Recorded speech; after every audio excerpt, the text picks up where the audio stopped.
Jolly Roger, it's your money that we want, and your money we shall have.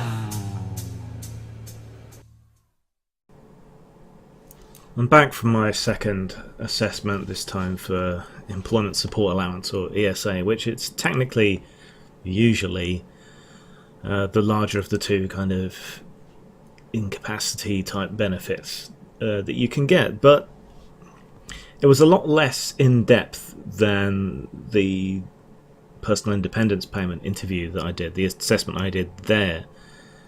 It was much shorter, it was less detailed, it didn't seem to explore my overall general health and everything as much as the PIP assessment did, but the questions were very leading.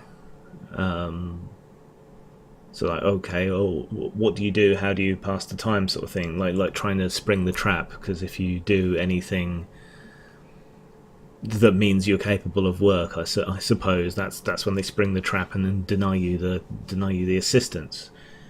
But it's a bit of a weird one. Neither of these interviews has particularly been keyed very well to mental health issues, which concerns me. Yeah, if you can find the time to do these things that bring you joy and make life worth living and make it slightly less miserable, why can't you put your nose to the grindstone and work at some soulless job that's going to crush your will to live? The answer should be obvious there. I don't know. I don't have a particularly good feeling after this interview. I did after the previous one. At least I wasn't interviewed by Owen Jones this time. No, I just had an assessor who was super fucking gay. Well, I shouldn't judge. He was just very camp. Let's put it that way. Which was a bit distracting, but means well. Young lad though, very young. Didn't seem particularly focused, and the whole thing was late, so it all felt a bit rushed. So on that kind of basis, I guess I've got room for an appeal if it all goes horribly wrong, but we'll see how things are. None of this stuff is easy.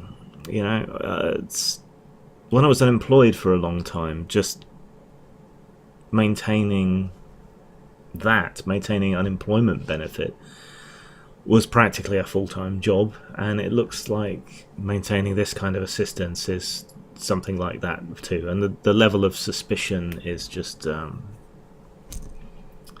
horrendous. Not to mention the replicated effort. I mean, the PIP interview was far more in depth. They should have just used the same interview for both benefits, I think, and I don't see why they need independent assessors. I think it should just be your GP, your doctor or specialist, if you need one, that should be able to sign off, and that should be it. It would save a whole passel of money for everybody. And isn't that what we're supposed to be doing with regard to all this stuff? But they'll waste it on multiple assessments.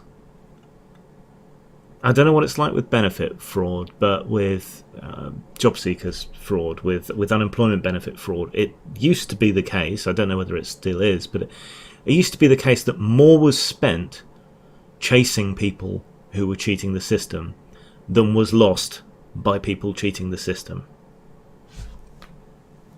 Priorities. Nobody deals with these kind of things rationally.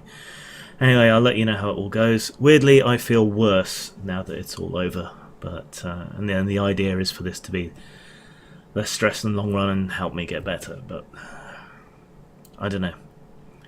We'll see. Zang. Oh, and thanks for the Raven Skull necklace, whoever sent that, and I think I know who. Bye. I'm an urban animal, one step from a cannonball.